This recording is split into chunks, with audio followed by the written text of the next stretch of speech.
시청자 여러분 안녕하십니까? BOA 모닝뉴스입니다. 미국 뉴욕의 유엔 본부에서 열리고 있는 제74차 유엔 총회에서 북한 핵 관련 결의안이 3건 채택됐습니다. 북한의 완전한 비핵화를 촉구하며 이를 위한 외교적 노력을 환영한다는 내용이 담겼습니다. 첫 소식 이현철 기자가 전해드립니다. 유엔 총회는 12일 유엔 본부에서 열린 본회의에서 핵무기 없는 세계를 향한 결의안을 압도적 표차로 채택했습니다. 이집트가 주도한 이 결의안은 북한 정부의 국제사회의 약속을 이행하고 모든 핵무기와 현존하는 핵 프로그램을 포기할 것을 촉구했습니다.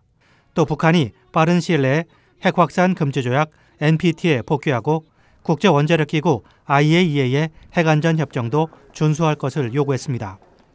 유엔 총회는 이날 포괄적 핵실험 금지 조약 권고 결의안과 핵무기 없는 세상을 향한 공동행동과 미래지향 대화 결의안도 압도적 표차로 채택했습니다. 뉴질랜드가 주도한 포괄적 핵실험 금지 조약 권고 결의안은 북한의 지난 6차례 핵실험을 규탄했습니다. 그러면서 육자회담 등 평화적 수단을 통한 완전하고 검증 가능하며 돌이킬 수 없는 한반도 비핵화를 지지한다는 입장을 재확인했습니다. 아울러 남북 정상회담과 미북 정상회담 등 그 같은 목적을 위한 모든 대화와 노력을 환영한다고 덧붙였습니다. 일본이 주도한 핵무기 없는 세상을 향한 공동행동과 미래지향 대화 결의안은 북한의 핵무기와 탄도미사일의 완전하고 검증 가능하며 돌이킬 수 없는 폐기를 위한 최근의 외교적 노력에 환영을 표시했습니다. 그러면서 북한이 국제원자력기구 IAEA 안전협정을 이행하고 핵확산 금지조약 NPT에 조속히 복귀할 것을 촉구했습니다. 북한은 이날 표결에서 포괄적 핵실험 금지조약 권고 결의안과 핵무기 없는 세상을 향한 공동행동과 미래지향 대화 결의안에 반대했고 핵무기 없는 세계를 향한 결의안에는 기권표를 던졌습니다. 북한은 결의안들이 한반도 핵 문제 본질을 왜곡하고 근본 원인과 현 상태를 완전히 무시하고 있다고 주장했습니다. 한편 유엔 총회는 오는 18일 본회의를 열고 지난달 14일 제3위원회에서 표결 없이 합의 방식으로 채택한 북한 인권 결의안을 최종 확정할 예정입니다. BOA 뉴스 이현철입니다. 미군은 북한의 추가 도발 가능성에 대해 동맹국과의 긴밀한 공조로 대비하고 있다고 미 전략사령부 부사령관이 밝혔습니다. 북한 문제와 관련해 다양한 선택지를 제공해 외교를 지원한다는 점도 상기시켰습니다. 김영교 기자의 보도입니다. 데이브 크레이트 미 전략사령부 부사령관은 북한이 추가 미사일 발사나 핵실험을 재개할 경우 이를 탐지하고 대응에 나설 수 있는 능력을 갖췄다고 확신한다고 말했습니다. 12일 열린 국방 전문기자 간담회에서 북한에 대한 억지력 신호 전달이 충분하느냐는 BOA의 질문에 대한 답변으로 나온 말입니다. 그러면서 북한의 최근 움직임에 대해 관련 미군 지휘관은 물론 동맹국과 많은 정보를 교환하며 공조하고 있다고 설명했습니다. We also do that in conjunction with our allies in the region.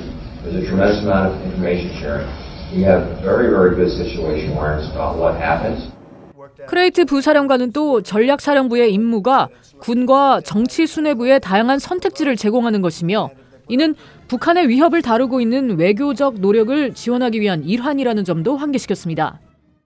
그런가 하면 제임스 카트라이트 전 합참차장은 미군이 억지력 신호를 발신하는 방식에 냉전 시대 방식에 머물러 있다며 더 현명한 방법을 강구해야 한다고 주장했습니다. For years in the Cold War, flying the bombers around was the key. And so the mindset is still in that area. And I think there are a lot smarter ways to do it. 한편 피터 판타 국방부 핵 담당 부차관보는 이날 중국과 러시아의 핵 능력 고도화에 대응해 미국은 대륙간 탄도미사일, 전략 폭격기, 핵 잠수함 등 이른바 핵 보복 3원 체제의 현대화를 통해 냉전 시대에 유지했던 균형을 회복해야 한다고 말했습니다. 한국의 나토식 핵 공유 제도나 자체 핵무장을 도입해야 한다는 일각의 주장에 대해선 미국은 추가 핵 보유국 등장을 전면 반대한다며 선을 그었습니다. 그러면서 억지력은 공격과 방어의 총합이라며 한반도에서의 미사일 방어 능력이 비약적으로 발전하고 있는 점을 이해할 필요가 있다고 말했습니다. BOA 뉴스 김연경입니다. 미국 국방부가 12일 중거리 탄도미사일 IRBM 발사 시험과 관련해 아시아 배치를 목표로 하고 있다고 밝혔습니다. 마크 에스퍼 미 국방장관은 이날 중거리 탄도미사일 시험 발사 이후 기자들에게 미사일 배치 지역과 관련해 미군 내부에서 장소 선정 절차를 진행한 뒤 일본을 포함한 아시아와 유럽에 배치할 것을 목표로 하고 있다고 밝혔습니다. 앞서 미 국방부는 이날 캘리포니아주 반덴버그 공군기지에서 500km 이상 날아간 중거리 탄도미사일 발사 시험을 진행했으며 향후 중거리 미사일 능력 개발 진전에 도움이 될 것이라고 밝혔습니다. 스티븐 비건 미국 국무부 대북특별대표가 이번 주말 한국을 방문해 북한 등 한반도 정세를 논의할 예정입니다. 한국 외교부는 비건 대표가 15일부터 17일까지 방한 예정이라며 이도훈 외교부 한반도 교섭본부장과 16일 북핵 수석대표 협의를 가질 예정이라고 밝혔습니다. 그러면서 양국 수석대표가 최근 한반도 정세에 대한 심도 있는 의견을 교환하고 완전한 비핵화와 한반도의 항구적 평화 정착의 실질적 진전 방안에 대해 협의할 계획이라고 전했습니다. 일각에서는 비건 대표가 이 기간 판문점에서 북한 측과 접촉할 가능성을 제기했지만 성사 여부는 불투명합니다. 미국 정부는 북한의 연말 시한을 앞두고 추가 도발을 경고하면서도 협상 기회가 여전히 있다는 점을 거듭 밝히고 있습니다. 하지만 전문가들은 미북 간 극적인 돌파구가 마련될 가능성에 대해 회의적인 시각을 보였습니다. 오택성 기자의 보도입니다. 북한이 최근 서해 위성 발사장에서 중대한 시험을 진행했다고 밝힌 가운데 데이비드 스틸웰 미 국무부 동아태 담당 차관보가 북한에 도발하지 말 것을 경고했습니다. But there's also the reminder that we can't have any more of this unfortunate, ill-advised behavior. And that hasn't changed. That position is the same.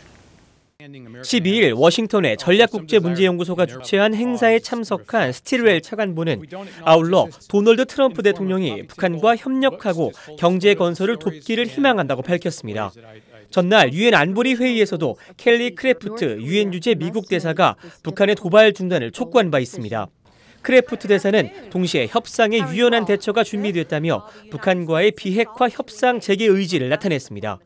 크리스토퍼 힐 전 국무부 동아태 차관보는 미국의 유연성에 대해 회의적인 반응을 보였습니다. I think the idea was to give some sanctions relief for some denuclearization, which was an approach that, a step-by-step approach, which was an approach that essentially the Trump administration has avoided. The problem is always in the details, and I don't think there have been enough discussions really to make much progress on it. 미국의 제안보다 더 중요한 것은 북한의 태도라는 지적도 있습니다. We have made flexible proposals in Singapore, in Hanoi, in Panmunjom, and in Stockholm, but the North has not responded. And I think that is really an indication that Kim Jong-un does not want to negotiate in good faith. 미국이 안보리 회의에서 북한의 대담한 결정을 촉구한 데 대해 맥스웰 연구원은 북한의 실무 협상 복귀가 그러한 결정이 될 수 있을 것이라고 분석했습니다. 로버트 매닝 애틀랜틱 카운슬 선임 연구원은 북한이 다른 의미의 대담한 결정을 내린 것 같다고 우려했습니다. 매닝 연구원은 북한이 이스라엘과 파키스탄과 같이 핵 보유국으로 가기 위해 새로운 길로 가려는 대담한 결정을 내린 것 같다고 지적했습니다. VOA 뉴스 오택성입니다. 오스트리아가 자국 내 거주하고 있는 북한인들에 대한 송환 관련 작업을 진행하고 있다고 밝혔습니다. 오스트리아가 최근 유엔 안보리에 제출한 중간이행 보고서에 따르면 오스트리아에는 현재 25명 미만의 북한인들이 거주하고 있는 것으로 나타났습니다. 오스트리아는 보고서에서 이들 북한인들이 노동비자로 거주하고 있는 것은 아니라며 세부 조사를 통해 북한으로의 송환 여부를 결정하겠다고 밝혔습니다. 유엔 안보리는 결의 2397호 8항을 통해 오는 22일까지 모든 해외 파견 북한 노동자들을 북한으로 송환할 것을 명시하고 있습니다. 미국과 북한의 관계 정상화를 위해서는 정치 지도자들의 일관성 있는 정책 유지가 필요하다는 지적이 제기됐습니다. 한국통일연구원 이기태 부연구위원은 12일 서울에서 열린 트럼프 행정부의 외교 안보 전략과 한반도 평화체제의 전망이라는 발표를 통해 이같이 말했습니다. 그러면서 미국과 베트남의 관계 정상화가 이뤄진 것은 베트남의 도이모이 정책 추진과 과거 클린턴 행정부의 관여와 확대 정책이 존재했고 양국 지도부의 의지와 일관성이 있었기에 가능했다고 밝혔습니다. 한편 우정엽 세종연구소 미국 연구센터장은 미국이 과거 베트남과 쿠바에 대한 인식을 달리한 것은 두 국가 자체가 선행적으로 변한 면이 있기 때문이며 또 이들에 대한 외부의 투자가 변화의 요인이 됐다고 분석했습니다. 이상으로 VOA 모닝 뉴스를 마칩니다. 시청해주신 여러분 고맙습니다.